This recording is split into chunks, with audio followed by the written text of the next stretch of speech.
हमारे चैनल में आज हम लेने वाले हैं एक स्टूडेंट का इंटरव्यू जिनका फर्स्ट अटेम्प्ट में फर्स्ट अटेम्प्ट में यूपीएससी भवन तक पहुंचना ये एक बहुत बड़ी बात है। जानते हैं इनके सफर कैसा रहा है।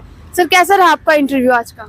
जी मैम, बहुत बढ़िया रहा था इंटरव्यू। बोर्ड जो थे बहुत काफ़ी कोर्डियल थे। तो काफ़ी अच्छा एक्सपीरियंस था। और फर्स्ट टाइम एक्सपीरियंस था। तो काफ़ी एंजॉय किया मैंने, तो अच्छा लगा। काफी एंजॉय किया। ओके, अच्छा वो जब आपने एंटर किया तो जो बोर्ड मेंबर थे उनका क्या रिएक्शन था? मतलब स्माइलिंग तरीके से आपको अंदर बुलाया गया और आपका क्या उस टाइम रिएक्शन था, उसके बारे में थोड़ा बताइए। हाँ जी, जैसे ही मैंने एंट्री किया तो जो चेयरमैन थी मैम, उन्होंने बोला मतलब कि आराम से, भी कंफर्टेबल बैठा आराम से। तो मैं भी बहुत काम था और मतलब काफ़ी स्माइलिंग फेस था उनका। काफी स्माइलिंग फेस था। ओके, मतलब पहले वो लोग कंफर्टेबल बिल्कुल फील करा देते हैं आप लोगों को? जी जी जी, बिल्कुल फ्रेंडली फील कराते हैं, राइट? उनका फर्स्ट क्वेश्चन क्या पूछा गया? पहला क्वेश्चन किससे रिलेटेड था आपका? उन्होंने कहा कि she asked about my college कि you have done your graduation from the Saint Stephen's College. Then she was asking कि आपने, सॉरी सर, अगर आप थोड़ा हिंदी में कंफर्टेबल हो तो ज्यादा बच्चों को समझ में आएगा। बताइए फर्स्ट क्वेश्चन। हाँ, तो फर्स्ट क्वेश्चन उन्होंने पूछा कि आप सेंट स्टीफन से पढ़े हुए हैं? तो मैंने कहा हाँ जी मैम, पढ़ा हुआ। उसके बाद फिर उन्होंने पूछा कि आप उसके बाद से यूपीएससी की तैयारी कर रहे हैं? तो मैंने बोला जी, but I am doing my master in social work, जो मैं दिल्ली यूनिवर्सिटी से अभी कर रहा हूँ। तो उसके ऊपर सवाल पूछा कि आपने ऐसा सडन जंप क्यों किया? सो मैंने बताया उनको कि अपना रीज़न कि मुझे सोसाइटी वगैरह में काम करना अच्छा लगता है, इसलिए मतलब कि मैंने।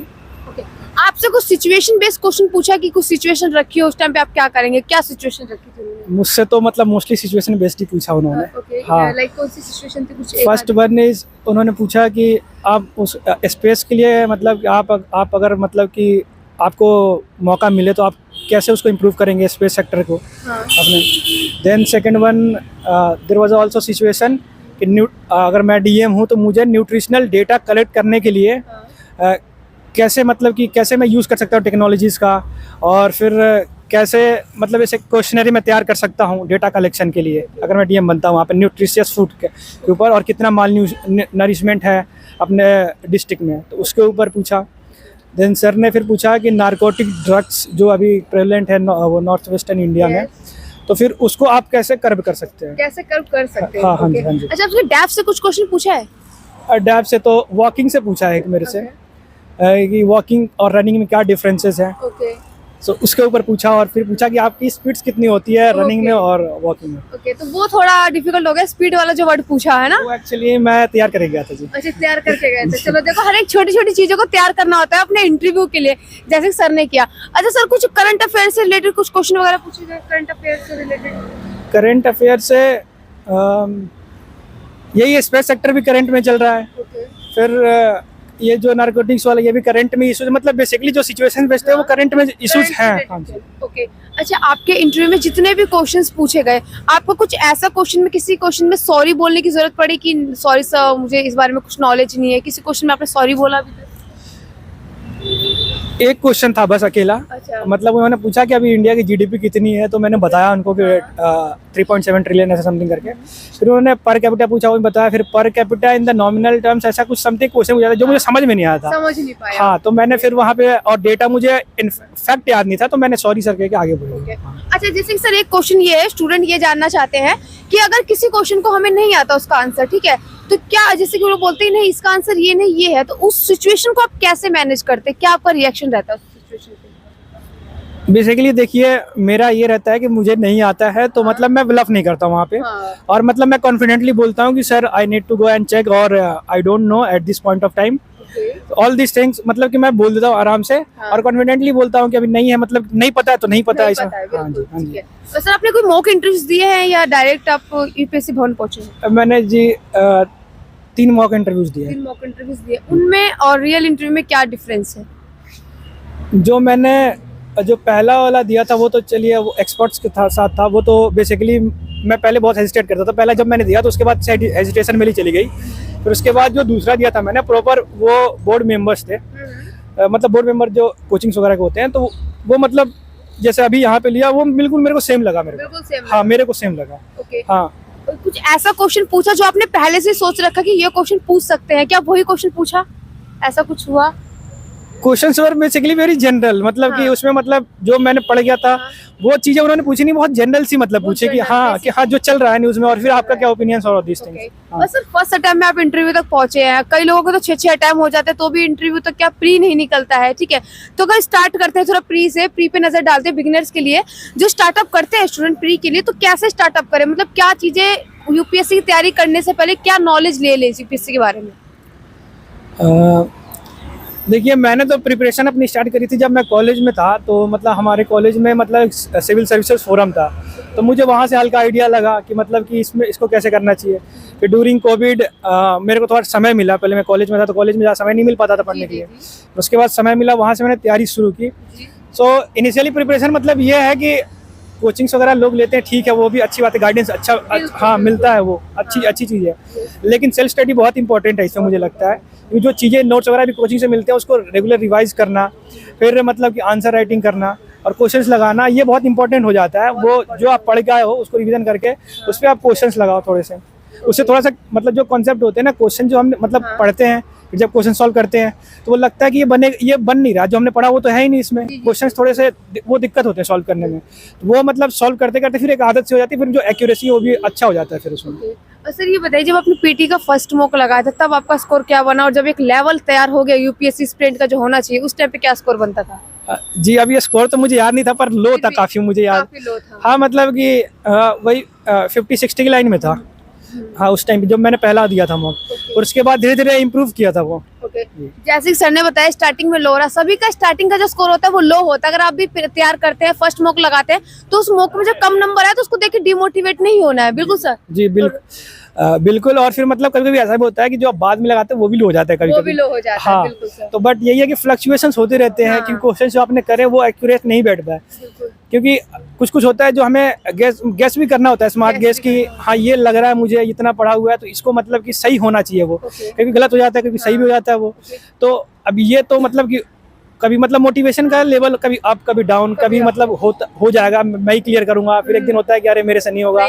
हाँ तो ये सब चीजें आती हैं। अच्छा ये बताइए कि सर एग्जाम हॉल में जब एग्जाम देने के लिए बैठते हैं तो सारे क्वेश्चन तो ऐसा हो नहीं सकता किसी स्टूडेंट को पूरे क्वेश्चन आते हो, है ना। कुछ क्वेश्चन ऐसे होते हैं जो हमें नहीं समझ में आते, तो आप उसको स्किप करना जरूरी समझते हैं, या कोई टेक्निक आपकी पर्सनल है, या कुछ वैसा कैलकुलेशन करके उसको अटेम्प्ट करना आप जरूरी समझते हैं। देखिए ये तो इंडिविजुअल के ऊपर है।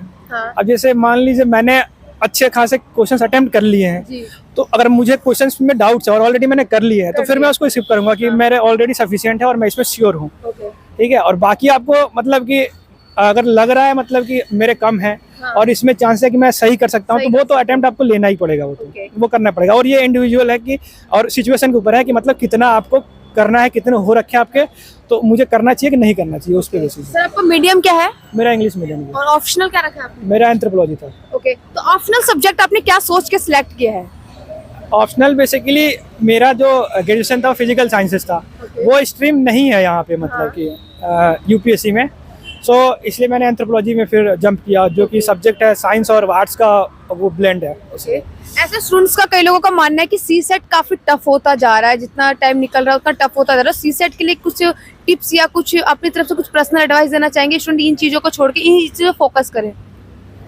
देखिए सी सेट मुझे लगता है मतलब कि मेरा पर्सनल ओपिनियन है, बाकी का नहीं पता, मतलब कि उसमें मतलब मैं जैसे साइंस बैकग्राउंड से हूँ तो मैंने मतलब मेरे को उतनी दिक्कत नहीं होती, जैसे मैं मैथ से मैं पढ़ा हुआ हूँ, सो तो कंप्रेंशन भी मेरा अच्छा है। और मतलब मैथ्स वगैरह के लिए मतलब थोड़ी सी मैंने लास्ट के कुछ दिनों में मैंने पिछले साल के क्वेश्चन सॉल्व कर लिए थे बस। हाँ जी, बाकी की और फिर मैंने देखा कि नहीं सफिशिएंट मार्क्स आ रहे हैं तो फिर मैंने कहा ठीक हो जाएगा फिर। अरे प्रीवियस क्वेश्चन आपसे कब किस साल से स्टार्ट हुआ है प्रीवियस क्वेश्चन लगाना? सीसेट का? सीसेट के मैंने सिर्फ 5 साल के क्वेश्चन 5 साल के क्वेश्चन लगाए हैं, उससे आपको एक अच्छा वो बन गया बैलेंस। हाँ जी बस ये कि हाँ मतलब जो फ्लो मतलब कि अभी तक वो खत्म हो रखा था, मैथ्स तो आपने पढ़ ही रहा है जी, लेकिन आपका फ्लो खत्म हो गया था, और वो रीजनिंग जो क्वेश्चंस होते हैं वो सब, तो उससे क्या पेपर्स लगाने से क्या वो थोड़ा माइंड ओपन हो जाता है कि हाँ उस टाइप से आपका दिमाग काम करने लगता है। अगर मेंस की हम आंसर राइटिंग की बात करें, जब आंसर राइटिंग हम लिखते हैं एग्जाम हॉल में, आंसर लिखना स्टार्ट करते हैं, तो एक क्वेश्चन को जो आप बॉडी इसका स्ट्रक्चर तैयार करते हैं, बॉडी उसका जब आंसर, तो उसको किस तरीके से तैयार करना चाहिए जो एग्जामिनर है जब एग्जाम चेक करे तो उसको अट्रैक्टफुल लगे, हाँ बहुत अच्छे पॉइंट्स लिखे हैं, क्या पॉइंट्स हम ऐड कर सकते हैं लिखने का तरीका? देखिए ये भी अब इंडिविजुअल के ऊपर डिपेंड करता है कि वो कैसे लिखता है, ठीक है, पर्सनल ओपिनियन क्या है? हाँ जी, सो इसमें मतलब कि मेरा तो जैसे कि वही जो वही होता है introduction then body then conclusion, ये तो फॉर्मेट है इसके लिखने का। हाँ जी। और जैसे कि जैसे इंट्रो में तो वही 3 से 4 लाइन, मतलब हम जो 4 लाइन जो लिखते हैं, जो भी मतलब उसके बारे में जो कोर है उसका क्वेश्चन का, वो एक्सप्लेन करते हैं। और उसके बाद बॉडी में जो मेन कंटेंट हमें लिखना होता है, तो some write in the paragraph format. और जब मेरा लिखने का तरीका है जी, वो मतलब कि मैं पहले हेडिंग डाल देता हूँ उसको बॉक्स बना के, फिर उसके जो क्वेश्चन पूछा गया डायरेक्ट, फिर उसके बाद मैं पॉइंट्स में लिख देता हूँ उसको, और थोड़े बहुत मैं फ्लो चार्ट्स वगैरह डायग्राम का इस्तेमाल करता हूँ। करते हो आप?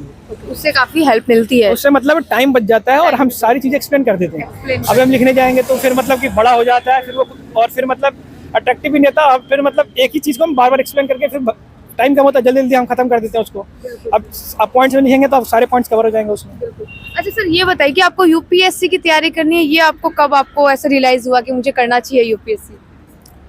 जी कॉलेज के दौरान मुझे कॉलेज लगा के था। दौरान हुआ है। ओके, आपका कोई ऐसा होता है ना, किसी किसी का रोल मॉडल होता है कि मैं इसको देख के इंस्पायर हुआ, कोई आपका ऐसा है कोई रोल मॉडल? जी ऐसा तो कभी नहीं सोचा मैंने। कॉलेज में मतलब सिविल सर्विसेज फोरम था, लोगों से इंटरेक्ट किया।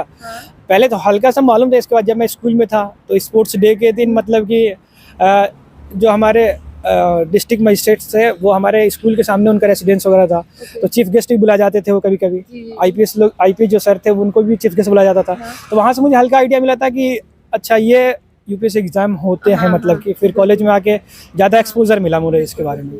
देखिए, जैसे कि सर को पता ना कॉलेज टाइम पे, कई सारे स्टूडेंट को पता ही नहीं चलता है कि यूपीएससी कुछ होता है। किसी किसी को लेट पता चलता है, किसी को जल्दी पता चलता है। अगर कोई करना चाहता है तो ऑफकोर्स आप लोग तैयारी कीजिए। और सर कुछ मैसेज देना चाहेंगे बिगिनर्स के लिए? स्पेशली बिजनेस के लिए यही है कि मोटिवेशन तो मतलब इनिशियली बहुत रहता है, बाद में धीरे धीरे हल्का डाउन होता है। तो वो डाउन होता है तो ऐसे घबराने की बात नहीं, वो सबके साथ होता है। अभी जैसे मैंने इंटरव्यू दिया, हो सकता है 2 दिन बाद फिर मैं डाउन हो जाऊंगा, पता नहीं क्या होगा क्या नहीं होगा, फिर से प्री की तैयारी करनी है। तो जब मतलब स्टार्टिंग करते हैं तो बस अपना मतलब जो चल रहा है जैसे कि रेगुलर रखना है बस चीज़ों को। हाँ, और कभी कभी मतलब कि छूट भी जाता है तो काफ़ी गिल्ट होता है कि अरे यार मैंने ये नहीं पढ़ा और ये छूट गया। तो वैसी कोई बड़ी बात नहीं है, वो कवर हो जाता है वो। हाँ, तो मतलब कि नॉर्मल रहना है मतलब, और हाँ और कॉन्फिडेंट रहना, मतलब ठीक है। Okay, thank you so much sir. Thank you.